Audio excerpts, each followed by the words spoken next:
Pizza delivery drivers of Reddit, what was the most fricked up place you've ever stopped at? I once delivered to a guy living under his porch, if that counts.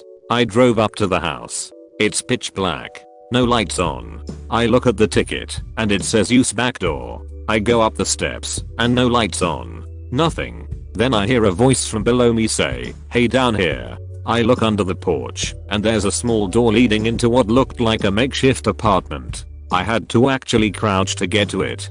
Gave the guy the pizza and bounced the hell out of there. This reminds me of a delivery I took once. In the special instructions on the receipt it said, "Watch out for Mexicans under the porch." There were no Mexicans. There wasn't even a porch. The damn Mexicans took the porch.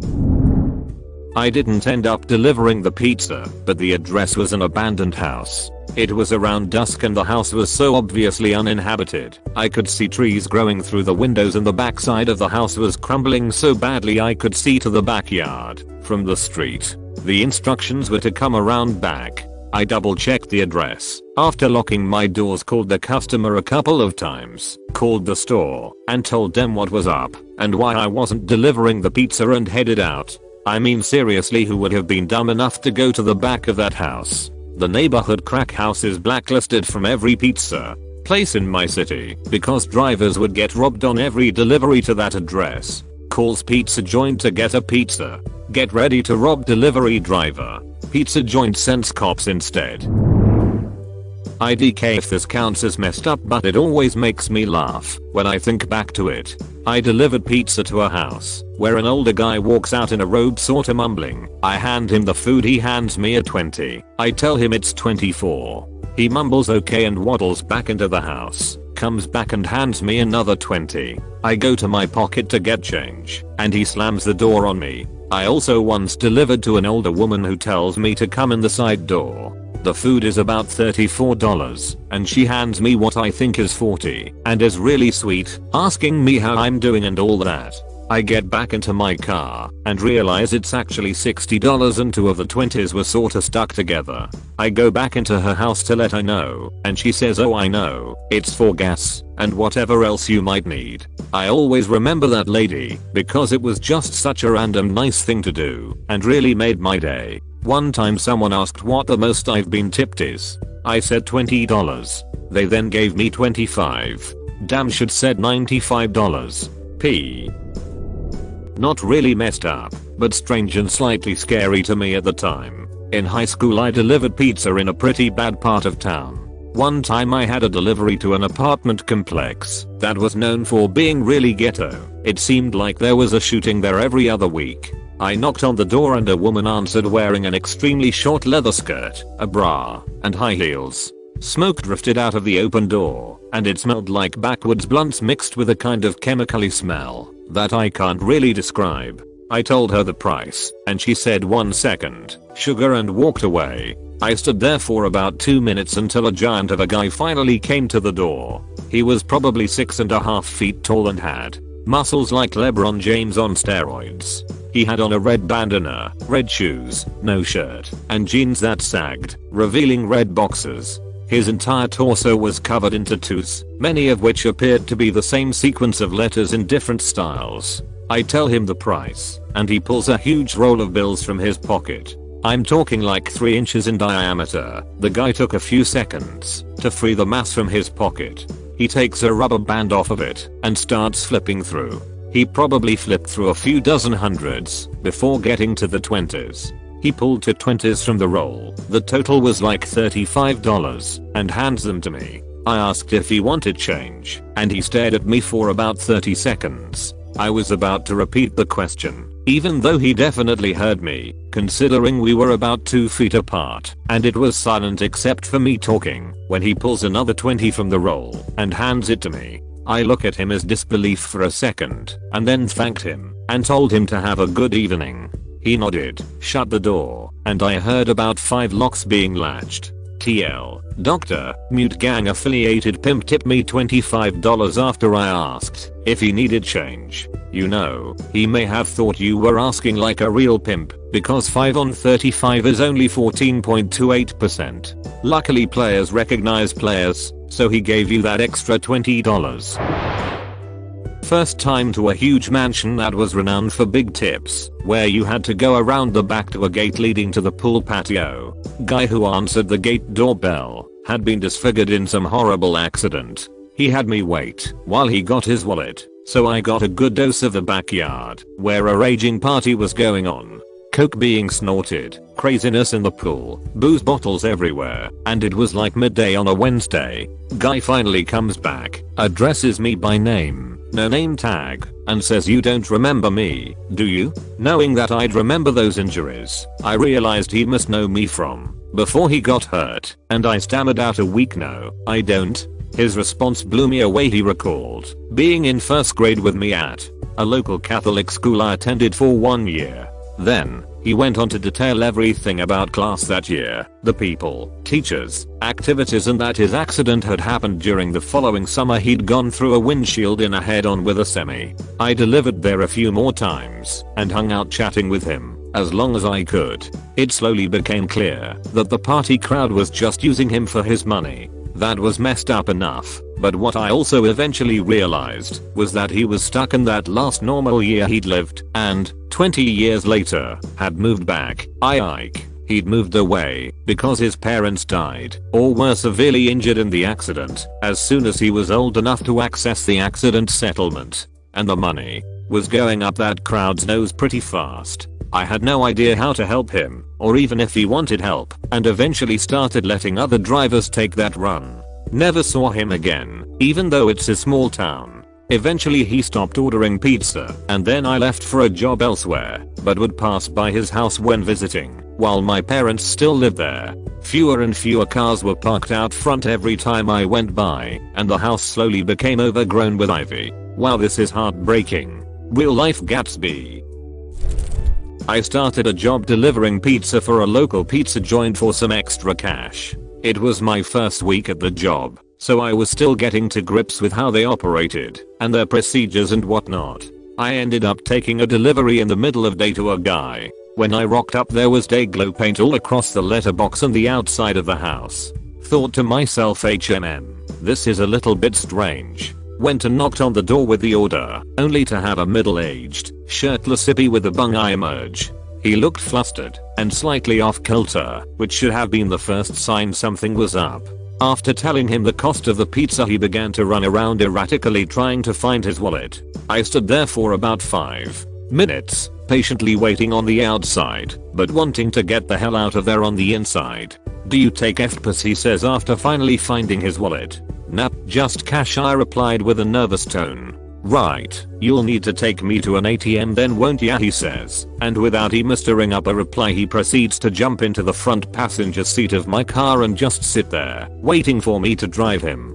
I didn't know what to do, so I just nervously got in my car and proceeded to drive him to the nearest ATM, which was only 2 minutes up the road luckily. The reason for his erratic behavior soon revealed itself as he began to open up to me about how he always believed in the healing nature of a strong dose of LSD better than any traditional medicine. What have I gotten myself into, I thought as I sped as fast as I could to the ATM, just wanting to get this guy out of my car as soon as possible. We arrived at the ATM in no time, and he proceeds to jump out of the car and spends about 10 minutes just staring blankly at the ATM before finally putting his card in and withdrawing the money. I took his money, threw the pizza at him as fast as I could, jumped in my car, and took off, glad to be finally done with that situation. When I arrived back at the shop, my boss pulls me aside with a confused look in her eye. "Calm, strong. Did you just take the delivery to this address?" "Yeah," I responded sheepishly. "'Cause the guy just called and said you've stolen his credit card and are planning to withdraw his life savings and run away with it." Jesus Christ, I thought to myself before the phone rang again. It was the gas station I had just been to where the guy had withdrawn the money from, and they said, "Yeah, there is some guy here running around in a frenzy, 'cause he is furious one of your drivers has apparently stolen his card." I never even touched his card and couldn't believe this was happening in my first week. Luckily, as I was explaining the situation to the gas station owner over the phone, as the guy is hooting and hollering in the background about how I stole his card and was gonna take his money and identity, the guy just stopped freaking out and sprinted off into the bushes, never to be seen again. and from that point onwards I always locked my car doors straight after getting out of my car. This reads like a Cheech and Chong episode.